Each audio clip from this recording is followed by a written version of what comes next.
Welcome to Kenton's videos. Enjoy the video. You'll begin by confirming prerequisites: kernel, virtualization, and basic tools.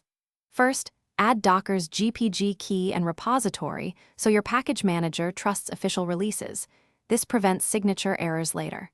Once done, update the package index and install the Docker engine package. You're taking action now to avoid trial and error later. This sequence ensures dependencies and security keys are in place before starting the service. Make sure to run commands with sudo, so installs write to system paths correctly. You'll install Docker engine and its runtime, then start the service to bring the daemon online. Next, add yourself to the Docker group so you can run Docker commands without sudo, log out and back in, or open a new shell to apply group membership. Then run Docker run hello world to confirm the runtime, image pull, and container execution.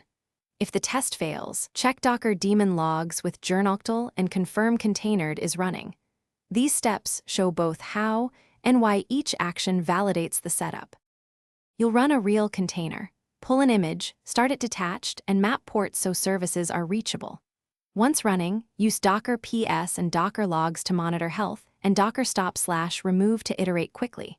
For persistent issues, make sure the Docker daemon is active and your user is in the Docker group. Check firewall and iptables rules that block mapped ports. Also verify the storage driver and available disk space.